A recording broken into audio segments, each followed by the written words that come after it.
Hello friends, മഹാലക്ഷ്മിയുടെ പുതിയൊരു എപ്പിസോഡിലേക്ക് എല്ലാവർക്കും സ്വാഗതം. അങ്ങനെ മഹാലക്ഷ്മി ആണെങ്കിൽ തോമസ് വൈദ്യരുടെ അടുത്ത് ചെന്നിട്ട് ചോദിക്കുന്നുണ്ട് മാർക്കോനെ കുറിച്ചുള്ള ഓരോ വിശേഷങ്ങൾ. അപ്പോൾ അദ്ദേഹം പറയുന്നുണ്ട് അവനെ കോണ്ടാക്ട് ചെയ്യാനായിട്ട് ഒരു വഴിയില്ല, അവനൊരു ഫോൺ നമ്പറോ അതൊരു പേരോ അഡ്രസ്സോ ഒന്നുമില്ല. എന്തായാലും ആർക്കെങ്കിലും അപകടം നടന്ന അവനപ്പോൾ രക്ഷകനായി അവിടെ എത്തുമെന്നെല്ലാം മഹിയോട് പറയുന്നുണ്ട്. അപ്പം മഹിയോട് വൈദ്യൻ ചോദിക്കുന്നുണ്ട്, ഈ ധൃതി പിടിച്ച് ഇപ്പോൾ ഇവിടെ നിന്ന് ഡിസ്ചാർജ് ചെയ്ത് പോകേണ്ട ആവശ്യമുണ്ടോ? നിങ്ങൾ ഒട്ടും സുരക്ഷിതമില്ലാത്ത സ്ഥലത്തേക്കാണ് ഇപ്പോൾ എത്തുന്നത്. നിങ്ങളുടെ ശത്രുക്കളാണ് നിങ്ങളുടെ വീട്ടിലുള്ളവരെല്ലാവരും.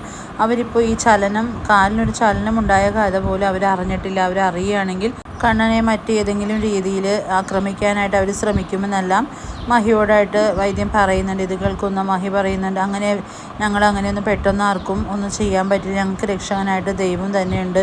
അതല്ലേ കണ്ണേട്ടൻ്റെ ആ അപകട സമയത്ത് രക്ഷകനായിട്ട് മാർക്കോ എത്തിയത്. അതുപോലെ തന്നെ നല്ലവരായ കുറേ പേര് ഞങ്ങൾക്ക് ചുറ്റിനുമുണ്ട്. അതുപോലെ വൈദ്യനും അതുപോലെ അനന്തവും ലേഖയും അതുപോലെ കുറച്ച് പേരെങ്കിലും ഞങ്ങളെ സപ്പോർട്ട് ചെയ്യുന്നവരുണ്ടല്ലോ. ഇതൊക്കെ മതി ഞങ്ങൾക്ക്.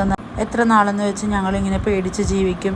എന്തായാലും ഡിസ്ചാർജ് തന്നെ ചെയ്യാം. ഞങ്ങൾ അടുത്ത മാസം വീണ്ടും ഞങ്ങൾ ട്രീറ്റ്മെൻറ്റിന് വരാമെന്നെല്ലാം പറയുന്നു.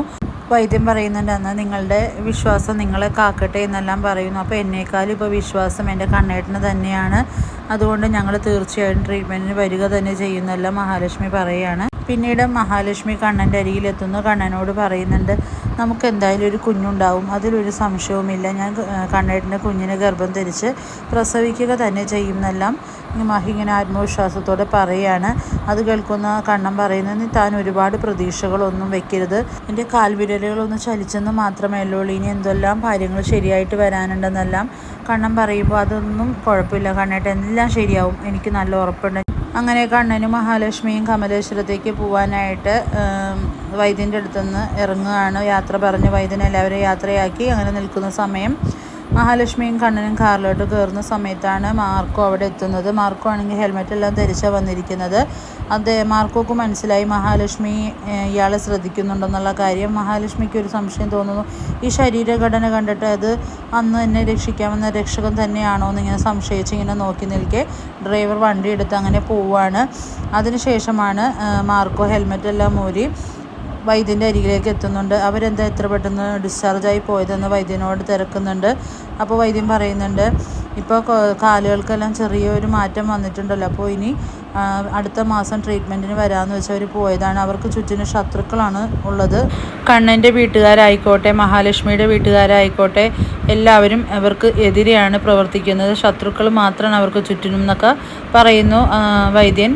അവരിപ്പോൾ പോകുന്നത് തന്നെ വലിയൊരു ശത്രുപാളയത്തിലേക്കാണ്.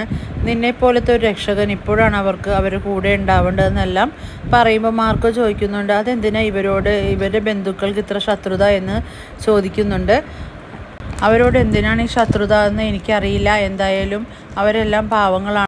അവരെ ദ്രോഹിക്കുന്നവരോട് ദൈവം ചോദിച്ചോളൂ എന്ന് വൈദ്യൻ പറയുന്നുണ്ട്. അതിനുശേഷം മാർക്കോ ഇങ്ങനെ ആലോചിക്കുന്നുണ്ട്, കണ്ണൻ്റെയും മഹാലക്ഷ്മീൻ്റെയും രക്ഷകനായിട്ട് ഒരു നിഴലായിട്ട് അവർക്കൊപ്പം നിൽക്കാമെന്നെല്ലാം ചിന്തിക്കുകയാണ്. പിന്നീട് മാർക്കോ അവിടുന്ന് പോകുന്ന വഴിയിലാണ് ഒരു പോലീസ് ജീപ്പ് വന്ന് വളഞ്ഞിട്ട് മാർക്കോയെ തടഞ്ഞു നിർത്തുന്നുണ്ട്. പോലീസ് ജീപ്പിലോട്ട് കയറാൻ ആവശ്യപ്പെടുന്നു.